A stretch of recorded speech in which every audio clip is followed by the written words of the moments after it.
আপনারা ভালো পারবেন। একটা মানুষের মার্ডার করে দিয়েছে, ঠিক আছে, মার্ডার করে ঘোড়ায় বন্ধ করে।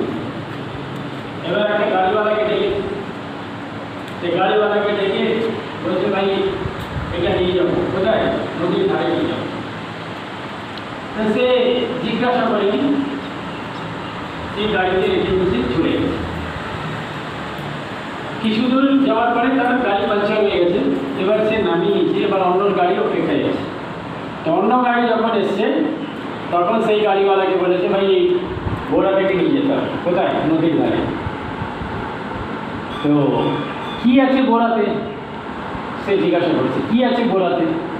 তখন সে বললো যে এটাতে একটা মানুষকে মেরে দিয়েছি, তার লাশ রয়েছে। সে বলেছে, বাবু তার জন্য তো একটু বেশি পয়সা লাগবে। ঠিক আছে, পয়সা দেবো। সে তাকে ভরে নিয়ে আছে, নদীর ধারে ফেলে দিয়েছে। তদন্ত হয়েছে, ধরা পড়েছে, দুটো গাড়িওয়ালা ধরা পড়েছে। কোর্টে গেছে মামলা, কোর্টে জিজ্ঞাসা করেছে জজ, একটা গাড়িওয়ালাকে জজ জিজ্ঞাসা করেছে যে ভাই তুমি জানতে যে এটাতে কী আছে। তো প্রথম গাড়িওয়ালা বলল, না আমি তো জানতাম, আমি তো একটা প্যাসেঞ্জার ভেবেছি চাকরি নিয়েছি। নেক্সট গাড়িওয়ালাকে জিজ্ঞাসা করি, তুমি জানতে? হ্যাঁ বাবু আমি জানতাম, মিথ্যে কথা বলবো না, জানতাম, কিন্তু গরিব আছে, পয়সার লোভ আছে ছিল, সেই কারণে আমি উঠিনি।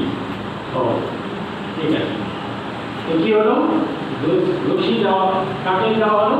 যে ব্যক্তি মার্ডার করেছিল, যে ব্যক্তি দ্বিতীয় গাড়ি যে জেনেছিল যেটাতে লাশ আছে তাকে দিয়ে, আর প্রথম ব্যক্তিকে ছেড়ে দেওয়া। আপনি এখন যখন জেনে যাবেন যে ভাই এই জোটের মাধ্যমে